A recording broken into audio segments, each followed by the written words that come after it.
নমস্কার, আমি বিপ্লব সরকার। আমি আমার পূর্বের বিভিন্ন ভিডিওতে গ্রামের বিভিন্ন ভালো দিক এবং গ্রামের সৌন্দর্য তুলে ধরেছি। আপনারা নিশ্চয়ই আমার পূর্বের বিভিন্ন ভিডিও দেখে জেনেছেন যে আমার বাড়ি গ্রামে।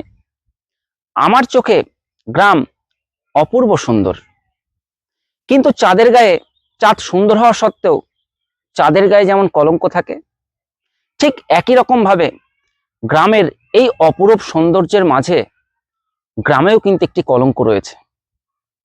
আমার বিচারে সেই কলঙ্ক হলো গ্রামগঞ্জের সিসিটিভি কাকিমারা। আজ আমি আমার ভিডিওতে এই সিসিটিভি কাকিমাদের সম্বন্ধেই আলোচনা করব। গ্রামের সিসিটিভি কাকিমাদের সকালবেলা ঘুম থেকে উঠে প্রথম কাজ হচ্ছে ব্রাশ করতে করতে এর বাড়ি ওর বাড়ি গিয়ে খবর সংগ্রহ করা। সত্যি কথা বলতে এদের কাছে যে খবরের ভান্ডার থাকে তা বাংলার 1 নম্বর চ্যানেল এবিপি আনন্দের কাছেও থাকে না। এরা এর বাড়ি গিয়ে আরেকজনের বাড়ির নিন্দামন্দ করবে, আবার আরেকজনের বাড়ি গিয়ে অন্যজনের নিন্দামন্দ করবে। অর্থাৎ এর বাড়ি গিয়ে ওর কান ভাঙাবে, আবার ওর বাড়ি গিয়ে এর কান ভাঙাবে। এটা হচ্ছে এদের মূল কাজ। মানে অনেকটা বৌমার কাছে গিয়ে শাশুড়ি বদনাম করার মতো, আবার উল্টো দিক থেকে শাশুড়ির কাছে এসে বৌমার বদনাম করে তার কাছে ভালো থাকার মতো। এরা সত্যি কথা বলতে কালাত সাপের থেকেও ভয়ঙ্কর। এদের কাছে সারা পাড়ার সব খবর থাকে। যেমন কোন মেয়েকে কোন ছেলে সন্ধেবেলা বা রাতেবেলা বাইকে করে নামিয়ে দিয়ে গেল, কোন মেয়ে শ্বশুর বাড়ি অশান্তি করে বাপির বাড়ি চলে এসছে, কোন মেয়েকে তার বর মেরেছে, কোন ছেলে মদ খেয়েছে, কার ছেলে ফেল করেছে, কার ছেলে কোথায় চলে গিয়ে এখনো ফিরে আসেনি, ইত্যাদি ইত্যাদি সব খবর এদের কাছে থাকে।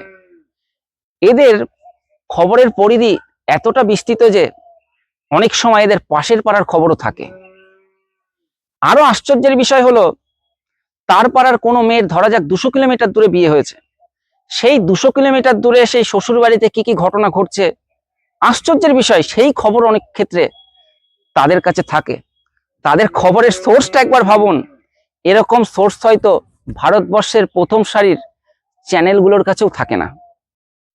এদের কাজ হচ্ছে প্রতিবেশীদের মধ্যে যে প্রীতিময় পারস্পরিক সুসম্পর্ক বর্তমান, সেই সম্পর্কে বিষ ঢালা, অন্যের সংসার নষ্ট করা, বৌমা শাশুড়ির মধ্যে দ্বন্দ্ব বাঁধানো, ভাই ভাই ঝগড়া লাগানো, ইত্যাদি ইত্যাদি।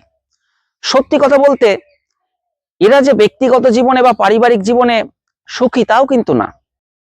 এরা তাদের পরিবার, ছেলে মেয়ে, বৌমা, শাশুড়ি এদের নিয়ে কিন্তু হাজারটা সমস্যায় জর্জরিত।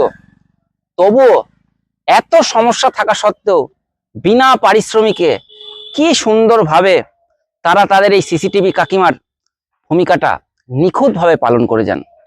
কিভাবে বিনা পারিশ্রমিকে এর বাড়ির খবর তার বাড়ি, তার বাড়ির খবর আরেকজনের বাড়ি, তাদের নিজেদের জীবনে হাজার সমস্যা থাকা সত্ত্বেও কি নিখুঁতভাবে পৌঁছে দেন।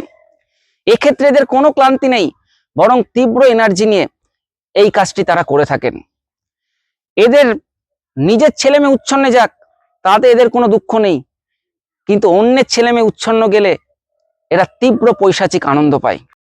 এদের নিজেদের সংসার উচ্ছন্নে যাক তা নিয়ে এদের চিন্তা নেই, কিন্তু অন্যের সংসারে সামান্যতম ক্ষতি হলে এরা তীব্র আনন্দ পায়। কি অদ্ভুত তাই না? বিস্ময় হতে হয় এদের আচরণে। সত্যি কথা বলতে গ্রাম থেকে বহু কিছু বিলুপ্ত হয়ে গেলেও সিসিটিভি কাকিমারা কিন্তু বিলুপ্ত হয়নি। আমার ব্যক্তিগত মত কোনোদিন হয়তো হবেও না, বরং এরা আরো আপডেট হয়ে ফিরে আসছে।